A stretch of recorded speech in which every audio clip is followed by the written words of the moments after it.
அல்ஹம்துலில்லாஹ். இஸ்லாமிய நாட்காட்டியின் புத்தாண்டு பிறந்து இப்போ நம்ம அல்லாஹ்வால புனிதப்படுத்தப்பட்ட முஹரம் மாசத்துல இருக்கோம். குர்ஆன்ல அல்லாஹ் சூரா அத்தௌபால சொல்றான், வானங்களையும் பூமியையும் படைத்த நாள் முதல் மாதங்களின் எண்ணிக்கை 12 ஆகும். அதுல 4 மாதங்கள் புனிதமானவை.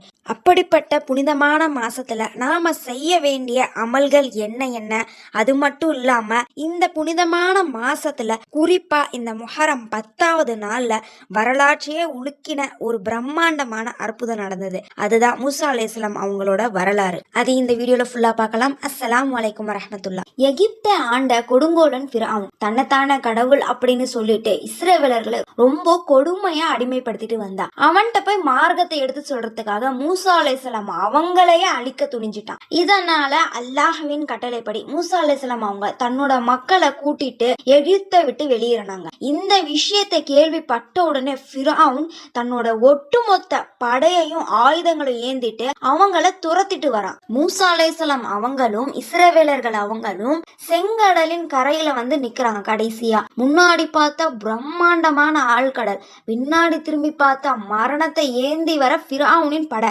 மக்கள் பதறி போய் அவ்வளவுதான் நம்ம மாட்டிக்கிட்டோம் அப்படின்னு அழுது புலம்புறாங்க. அப்போ மூசா அலைஹிஸ்ஸலாம் அவங்க உறுதியா ஒரு வார்த்தை சொல்றாங்க, இல்ல இல்ல நிச்சயமா என் இறைவன் என்னோட இருக்கிறான், அவன் எனக்கு நேர்வழி காட்டுவான் அப்படின்னு சொல்றாங்க. உடனே அல்லாஹ் கிட்ட இருந்து ஒரு வஹி வருது, உம்முடைய கைத்தடியால கடல்ல அடிங்க அப்படின்னு சொல்றான். உடனே அந்த தடிய கடல்ல பட்ட அடுத்த நொடி பிரம்மாண்டமான அந்த செங்கடல் பிளக்குது. அதுவும் பிரம்மாண்டமான ஒரு மலை அளவுக்கு அது பிளக்குது. அதுக்கப்புறம் அதோட வழியா வந்து மூசா அலைஹிஸ்ஸலாம் அவங்களும் இஸ்ரவேலர் மக்களும் அதுல போறாங்க.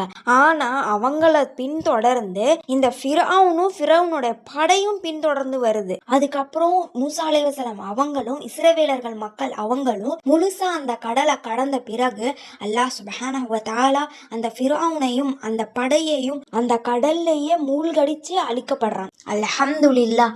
இந்த மாபெரும் வெற்றி கிடைச்ச நாள் தான் முஹரம் 10ஆம் நாளான ஆஷுரா நாள். இந்த நன்றிக்கு அடையாளமா தான் மூசா அலைஹிஸ்ஸலாம் அவங்க நோன்பு வச்சாங்க.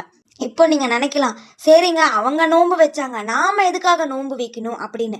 ஒரு நாள் நபிகள் நாயகம் ஸல்லல்லாஹு அலைஹி வஸல்லம் அவங்க மதீனாவுக்கு வந்தப்போ யூதர்கள் இந்த நாள்ல நோன்பு வைக்கிறத பார்த்துட்டு எதுக்காக நீங்க நோன்பு வைக்கிறீங்க அப்படின்னு கேட்டாங்க.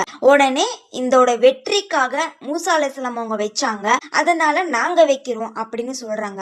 அதுக்கப்புறம் நபிகள் நாயகம் ஸல்லல்லாஹு அலைஹி வஸல்லம் என்ன சொல்றாங்கன்னா, யூதர்களை விட மூசாவுக்கு அதிக உரிமை படைத்தவர்கள் நாங்களே அப்படின்னு சொல்றாங்க. அதாவது ஒரு இறை தூதரின் வெற்றியை கொண்டாடுறதுலயும் அல்லாஹ்வுக்கு நன்றி செலுத்துறதுலயும் முஸ்லிம்களா